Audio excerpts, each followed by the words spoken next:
हाय दगड़ियों, मेरा नाम है गीतिका और मैं रहती हूँ कुवैत में अपने हस्बैंड और अपनी बेटी के साथ। तो यहाँ पे आज पुन्नू के पापा की हुई छुट्टी, तो वो नहीं हिलाने वाले थे अपने भेल। अब वो बेड पे बैठे-बैठे मेरे को फ़रमाइश दे रहे थे कि जा मेरे लिए गुड़ वाली चाय बना के लेके आ, तो मैंने यहाँ कटक वाली चाय बना दी हुई।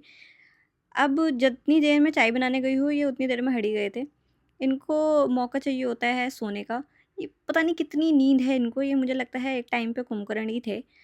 चाय-वाय पीने के बाद वो दोबारा सो गए थे। मैंने कहा चलो कोई बात नहीं, हफ्ते में 1 दिन मिलता है, आराम कर लो, इतनी मैं बेरहम बीवी नहीं हूँ।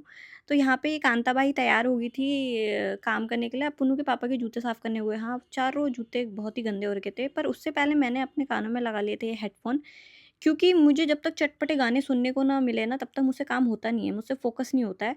जब मैं ऑफ़िस भी जाती थी, तब भी मेरे कान में हमेशा लीड रहती थी और मज़ा आता था यार, गाने सुनते-सुनते ना दूसरी दुनिया में ही रहते थे आप।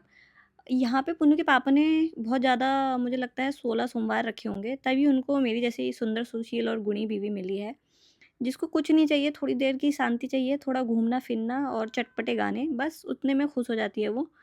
बाकी यहाँ पे पुन्नू के पापा को पसंद है डुबुक, फिर चाहे कोई भी हो, भटके हो या बेसन की डुबुक हो, तो मैं बेसन की डुबुक बनाने आ गई थी।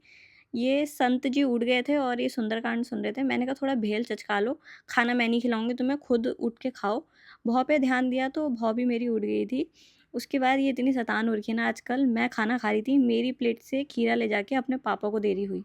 देख रहे हो? हगी-मुती इसकी मैं साफ करती हूँ और ये सेवा अपने पापा की कर रही है। चीकू को थोड़ी देर के लिए खोल दिया था। अब मैं जब भी डायरी लिखती हूँ ना, तो पुन्नू के पापा को लगता है कि मैं उनकी बुराई लिख रही हूँ। मैं अच्छाई और बुराई दोनों लिखती हूँ इसमें। मैंने कहा यार तुमने सुबह से कुछ काम नहीं कर रखा है, एक गिलास तक नहीं रखा, मेरे लिए एक काम करो अच्छा सा कुछ बना दो। तो ये नंगू-पंगू होके आ गए थे, इनको गर्मी ज़्यादा ही लग जाती है।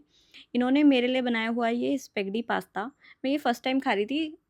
जब मैंने इसको टेस्ट किया तो इसका जो सॉस था वो मेरे को पेने पास्ता जैसा लगा, जो व्हाइट सॉस पास्ता होता है, बट काफ़ी टेस्टी हो रहा था।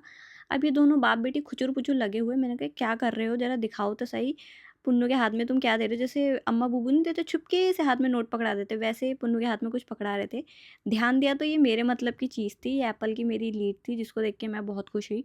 क्योंकि जो होता है ना, एप्पल के एयरपोड्स जो होते हैं, चाहे कोई भी एयरपोड्स होते हैं, वो कानों में लगाओ एकदम टप बंद हो जाते हैं कान उससे। मुझे लीड ज़्यादा पसंद है, तो पुन्नू के पापा मेरी चीज़ों का बहुत ध्यान रखते हैं और इसी बात पे खुश होके मैंने दी उनको एक बुक्की और आप लोगों से मैं मिलूँगी नेक्स्ट व्लॉग में। बाय।